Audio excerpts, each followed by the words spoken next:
வணக்கம் மக்களே. ரொம்ப நாளைக்கு அப்புறமேட்டுக்கு ஒரு தியேட்டர் விலாக். வாங்க போய் பார்ப்போம். கரெக்டாக நாம் இன்றைக்கி வந்திருக்கிறது ஜாபர்கான்பேட்டில் இருக்கக்கூடிய காசி தியேட்டர். அசோக் பில்லர்லேருந்து ஈக்காட்டு தாங்கல் போகிற வழியில் மெயின்லேயே அமைஞ்சிருக்கு இந்த திரையரங்கம். சரி, நான் போனப்போ இந்த திரையரங்கத்துக்கு படத்தோட டிக்கெட்டுன்னு பார்த்தீங்கன்னா 120 ரூபா வாங்கினாங்க. இது படத்தை பொறுத்தும் நாட்களை பொறுத்தும் மாறும். பைக்குக்கு பார்க்கிங் சார்ஜஸ் 30 ருபீஸ் வாங்கினாங்க, 30 ரூபா. இப்போ இந்த திரையரங்கத்தை வெளியிலேருந்து பார்க்கையில் மிகப்பெரிய கட்டிடமாக தெரிஞ்சாலுமே இதுக்குள்ளே மல்டி ஸ்க்ரீன்ஸ் இருக்கான்னு கேட்டிங்கன்னா இல்லை, சிங்கிள் ஸ்க்ரீன் தான் இருக்குது. ஆனால் இதை 2 விதமாக பிரிச்சிருக்காங்க. அதாவது கோல்டு அண்ட் பிளாட்டினம். கோல்டுக்கு ஒரு ரேட்டும் பிளாட்டினத்துக்கு ஒரு ரேட்டும் அதாவது வேரியண்ட் ஆகுது, டிஃப்ரெண்ட் ஆகுதுன்னு சொல்லலாம். பிளாட்டினம் அப்படின்றது மேலே பால்கனியில் உட்காந்து பார்க்குறது. கோல்டு அப்படின்றது நார்மலாக கீழே உட்காந்து பார்க்குற மாதிரி இருக்கும்.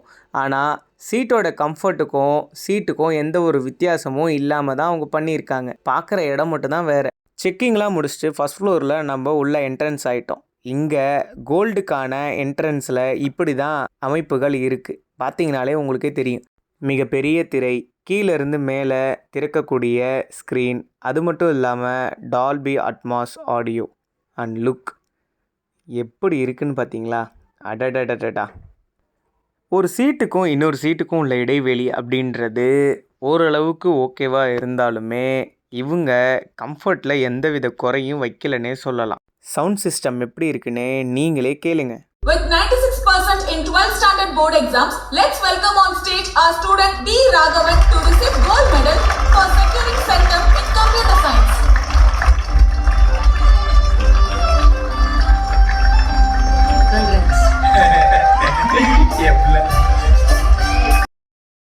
இன்டர்வலுக்கு பாப்கார்ன் வாங்கலான்னு வந்தாச்சு. ரேட் வைஸ் எல்லாமே ஆவரேஜாக இருந்தாலுமே பாப்கார்னுடைய டேஸ்ட்டு கொஞ்சம் ஆவரேஜாக தாங்க இருக்குதுன்னு சொல்லலாம்.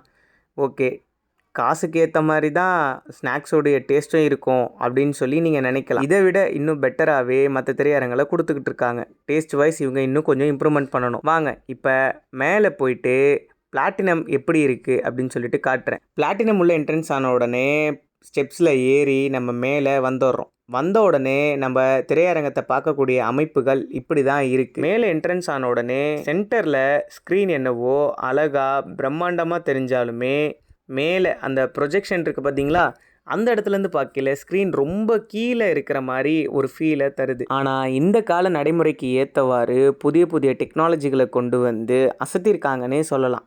இது ரசிகர்களுடைய கோட்டையாகவே மாறி இருக்குது ஒவ்வொரு தருணத்துலேயும். முக்கியமாக இந்த திரையரங்கில் ஃபஸ்ட் ஃப்ளோருக்கும் சரி செகண்ட் ஃப்ளோருக்கும் சரி நீங்கள் வரத்துக்கு லிஃப்ட் வசதி அப்படின்றது இருக்குது. கடைசியாக இந்த திரையரங்கத்தில் படமும் முடிஞ்சுது, நம்மளுடைய அனுபவத்தையும் பகிர்ந்துட்டு அங்கேருந்து நான் கிளம்புறேன். பாய்.